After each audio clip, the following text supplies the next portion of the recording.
Ma femme a ri avec ses amis en disant « Il n'est que mon colocataire ». Elle trouvait ça drôle, jusqu'à ce que je fasse mes valises, parte et la laisse tout gérer seule.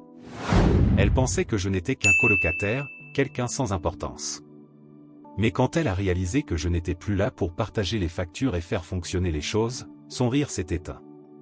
Et c'est à ce moment-là que les messages ont commencé.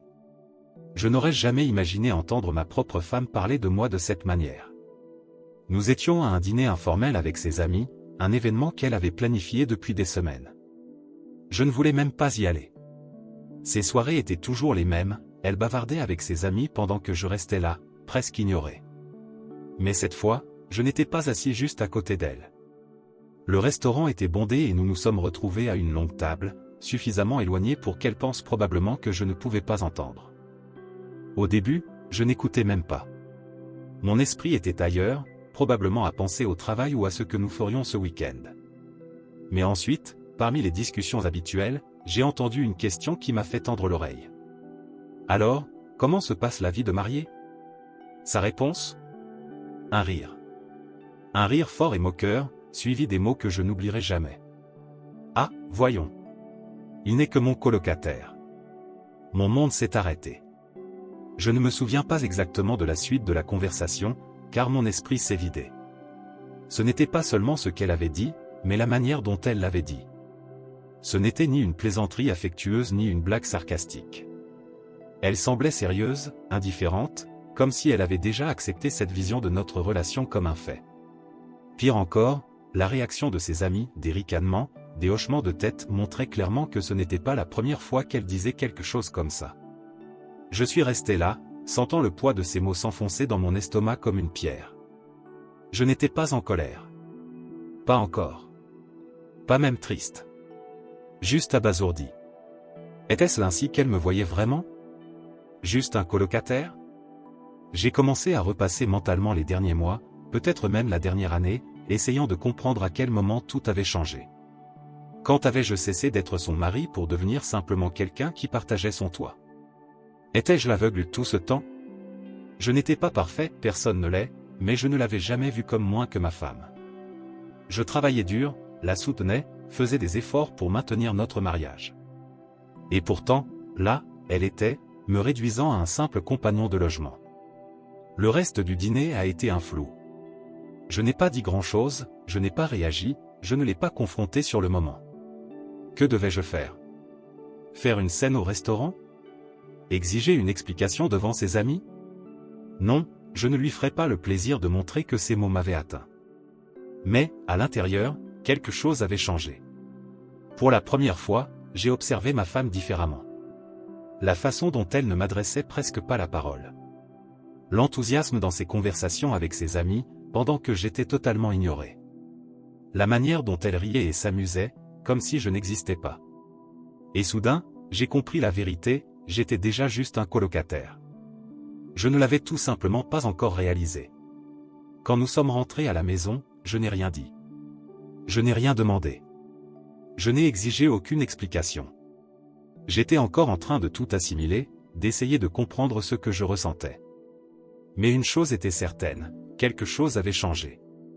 Je ne savais pas encore exactement ce que j'allais faire, mais j'étais sûr d'une chose, je ne serais plus jamais juste un colocataire. Le silence entre nous ce soir-là était plus lourd que d'habitude. Une fois rentrée, elle a suivi sa routine comme si de rien n'était. Elle a retiré ses chaussures, pris un verre d'eau, fait défiler son fil d'actualité sur son téléphone. Comme si elle ne venait pas de m'humilier devant ses amis. Je l'ai regardée un instant, me demandant si elle allait mentionner quelque chose, si elle réaliserait comment ses paroles avaient sonné. Mais rien. Pas un regard dans ma direction, aucune tentative d'explication. C'est à ce moment-là que j'ai compris que je devais dire quelque chose. « Pourquoi as-tu dit ça ?» Elle a à peine levé les yeux. « Dis quoi ?» Au dîner. Quand elles ont demandé comment ça se passait entre nous. Elle a légèrement froncé les sourcils, toujours distraite par son téléphone. « De quoi tu parles ?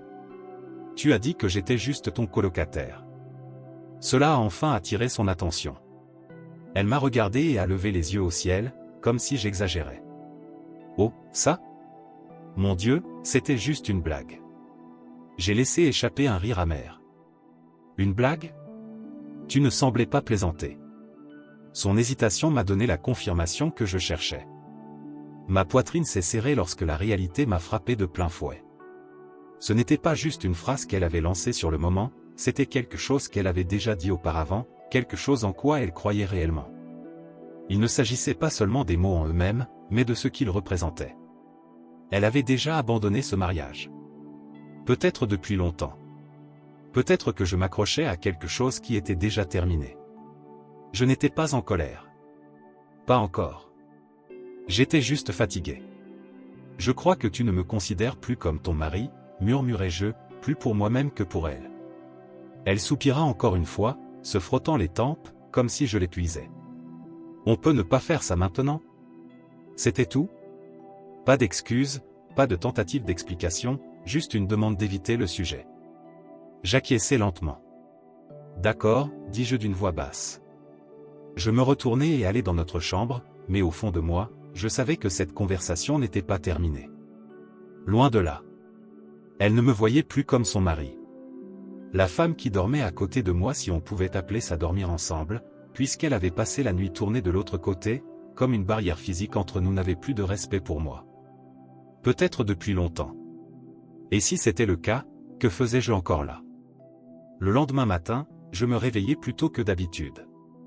Je pris une douche, m'habillai et allai à la cuisine comme je le faisais toujours. Elle était déjà là, préparant du café et faisant défiler son téléphone. Elle me regarda brièvement avant de retourner son attention sur l'écran. Pour elle, rien n'avait changé. La conversation de la veille était déjà enterrée sous une douzaine d'autres pensées. Elle ne voyait pas le poids de ce qui s'était passé. Elle ne se souciait pas du fait que j'avais passé la nuit blanche à réaliser que je perdais mon temps. C'est à ce moment-là que j'ai su que c'était fini. Je n'ai fait aucune annonce. Je ne me suis pas assis pour une conversation dramatique sur le fait que je méritais mieux, que j'avais besoin de quelqu'un qui me valorise vraiment. À quoi bon? Elle m'avait déjà montré exactement ce que je représentais pour elle. Aucun mot ne changerait cela. Alors, j'ai commencé à planifier mon départ. J'ai vérifié le contrat de location. Son nom était le seul figurant sur les papiers. Les factures, tout à son nom aussi. Tout dans cet endroit, la vie que nous avions construite ensemble était, techniquement, à elle. Cela rendait les choses plus simples. Je n'aurais pas à me battre pour quoi que ce soit. J'avais quelques économies. Assez pour louer un appartement pour moi. Je pouvais partir sans problème. La seule chose à décider était quand. Les jours suivants, j'ai suivi ma routine normalement. J'allais au travail, rentrais à la maison, faisais semblant que tout allait bien. Mais à l'intérieur, j'étais déjà en train de m'éloigner. J'ai commencé à faire mes bagages petit à petit, ne prenant que ce qui m'appartenait: vêtements, électronique, documents importants. Le reste? Elle pouvait le garder. Elle ne s'est rendue compte de rien. Elle n'a pas demandé pourquoi, soudainement, mon côté de l'armoire se vidait. Pourquoi certaines de mes affaires disparaissaient. Elle ne faisait pas assez attention à moi pour le remarquer. Et cela n'a fait que confirmer que je prenais la bonne décision. La veille de mon départ, je me suis assis dans le salon, observant une dernière fois tout autour de moi. Cet endroit avait été le nôtre. Un foyer que nous avions construit ensemble. Mais maintenant, ce n'était plus qu'un espace où deux personnes coexistaient sous le même toit. Je n'en ferais plus partie. Le lendemain soir, je suis parti. Je n'ai laissé aucun mot. Aucun message. Je suis juste parti. Partir a été plus facile que je ne l'avais imaginé. Je suis sorti avec seulement 2 valises, mon ordinateur portable et le strict nécessaire. Il n'y a pas eu d'adieu dramatique, ni de confrontation finale. J'ai juste fermé la porte derrière moi et je l'ai laissé affronter le chaos qu'elle avait créé. La première nuit loin m'a semblé étrange, mais pas de la manière dont je l'imaginais. Il n'y avait ni tristesse ni regret. Juste un silence curieux. J'ai loué un appartement temporaire en attendant de décider de mes prochaines étapes. Et, assis dans cet espace inconnu, j'ai réalisé quelque chose, c'était la première fois depuis des années que je me sentais en paix. Alors que je m'habituais à ma liberté retrouvée, elle était encore dans l'ignorance. J'imaginais qu'elle remarquerait mon absence immédiatement, qu'elle m'enverrait une avalanche de messages ou m'appellerait en boucle. Mais, la première nuit, rien. Le matin suivant, toujours rien. J'ai vérifié mon téléphone plusieurs fois, curieux, mais aucun appel, aucun message. Au début, j'ai pensé qu'elle n'était peut-être pas encore rentrée, qu'elle avait dormi chez une amie. Mais, au fil des heures, une question m'est venue, s'était-elle seulement rendue compte que j'étais parti? Cette question a trouvé sa réponse tard dans la nuit, lorsque son nom est enfin apparu sur mon écran. Où es-tu? Ça va? Que s'est-il passé? Pas même un, pourquoi es-tu parti? Juste 3 mots, sans émotion, sans urgence. Je n'ai pas répondu. Je voulais voir ce qu'elle ferait ensuite. Si elle essaierait vraiment de parler ou si elle laisserait tomber. Elle n'a pas appelé. Elle n'a pas renvoyé de message. Et cela m'a tout dit. Mais alors qu'elle faisait semblant que rien n'avait changé, la réalité allait bientôt la frapper de plein fouet. Le loyer allait bientôt être dû. Les factures aussi. Et cette fois, elle n'aurait pas mon salaire pour l'aider à payer. J'avais vérifié les chiffres avant de partir. Je savais combien elle gagnait, quelles étaient nos dépenses. Elle pouvait assumer le loyer si elle réduisait drastiquement ses dépenses, mais ce ne serait pas facile. Et il n'a pas fallu longtemps pour que les fissures apparaissent. Une semaine après mon départ, j'ai reçu un autre message. Cette fois, le ton était différent. Tu as annulé le paiement automatique des factures? Je n'ai pas répondu. 2 jours plus tard, un autre message. J'ai besoin de te parler. Appelle-moi. Elle ne demandait plus où j'étais. Elle ne faisait plus semblant que ça n'avait pas d'importance. La réalité s'imposait à elle. Maintenant, elle était seule. Elle avait ri avec ses amis en disant que je n'étais qu'un colocataire. Mais maintenant, elle découvrait ce que cela signifiait réellement. Plus personne pour partager les frais. Plus personne pour l'aider à faire tourner les choses. Plus personne, tout simplement. Et je n'avais absolument pas l'intention de revenir. Les messages ont continué à arriver. Au début, espacé, prudent, comme si elle testait si je répondrais. Mais quand elle a compris que je ne jouais pas à son jeu, son ton a changé. Elle a commencé à appeler. J'ai laissé toutes ces tentatives tomber sur ma messagerie. Je n'avais aucun intérêt à entendre les excuses qu'elle avait préparées. Et je ne lui ferais certainement pas le plaisir d'entendre ma voix. Puis, un soir, j'ai reçu un message plus long que les autres. Écoute, je sais que la situation est devenue bizarre, mais on doit parler. J'ai l'impression que ça va trop loin et je ne comprends pas pourquoi tu fais ça. On peut se voir? Pourquoi tu fais ça? Cette phrase m'a marqué. Elle ne comprenait vraiment pas. Elle m'avait humilié devant ses amis, méprisé mes sentiments quand je l'avais confrontée, et m'avait traité comme un étranger dans notre propre maison. Mais maintenant que les choses devenaient difficiles pour elle, elle voulait soudainement discuter. J'ai ignoré. Le lendemain, un autre message. Je ne veux pas que ça se termine comme ça. On peut au moins parler? Maintenant, il était question de nous. Maintenant, tout à coup, elle ne voulait plus que ça se termine. Je n'étais pas stupide. Je savais exactement ce qui se passait. Elle ne me cherchait pas parce que je lui manquais ou parce qu'elle réalisait qu'elle avait fait une erreur. Elle me cherchait parce qu'elle n'aimait pas les conséquences. Mais malgré tout, une partie de moi était curieuse. Je voulais voir jusqu'où elle irait. Alors, j'ai accepté de la rencontrer. Mais pas à l'appartement. Ni dans un endroit privé. J'ai choisi un café. Terrain neutre. Public. Aucune chance de transformer ça en une scène émotionnelle. Quand je suis entré, elle était déjà là, assise près de la fenêtre. Elle avait l'air différente. Pas triste, pas désolée.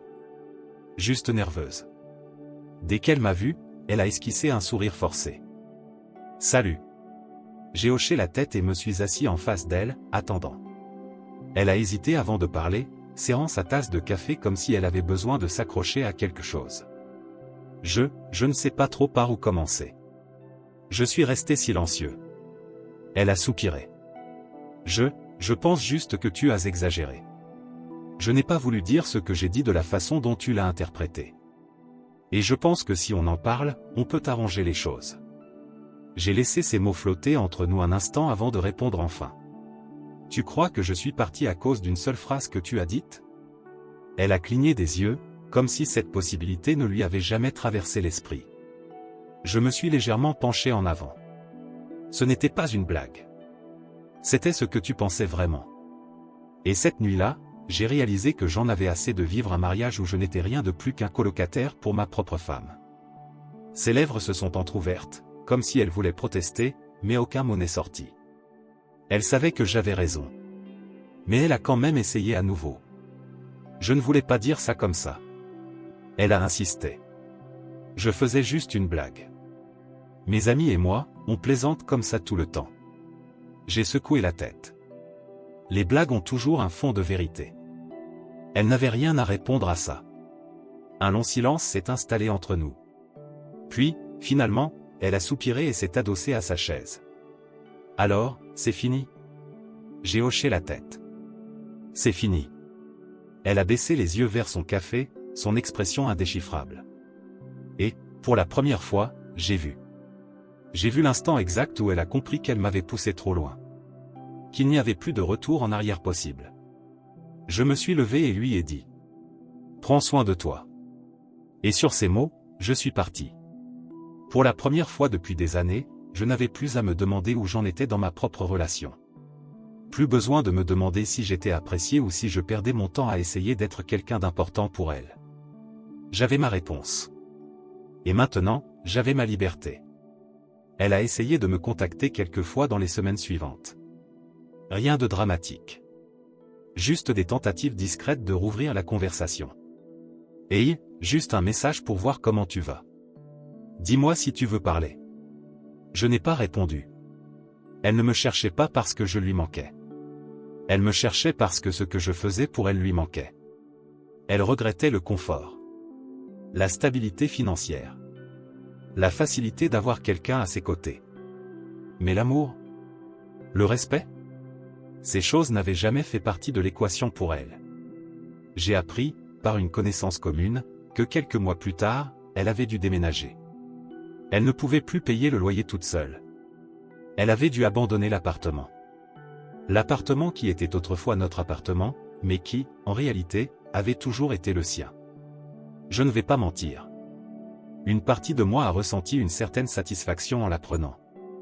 Pas parce que je voulais qu'elle souffre. Mais parce qu'enfin, elle devait affronter la réalité.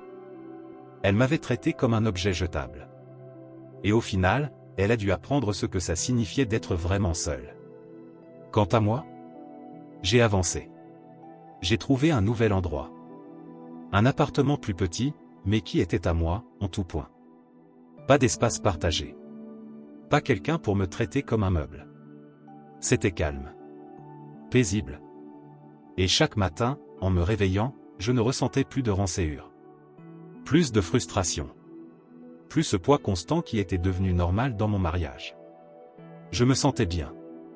Les gens parlent de « tourner la page » comme si c'était un moment chargé d'émotions. Comme s'il fallait des excuses. Une dernière discussion pour clore les choses proprement. Mais parfois, tourner la page n'a rien à voir avec eux.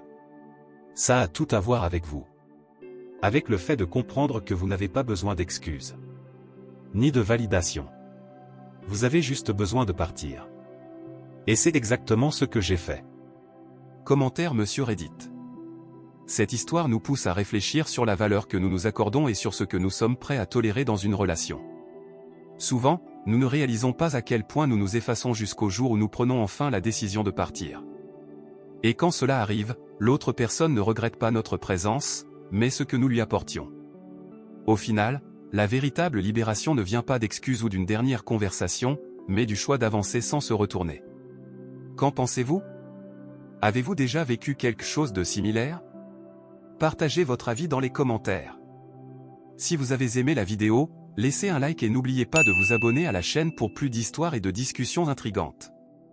Et n'oubliez pas d'écouter notre podcast pour plus d'histoires inspirantes comme celle-ci, le lien est dans la description et dans la carte à l'écran. Merci d'avoir regardé et à la prochaine.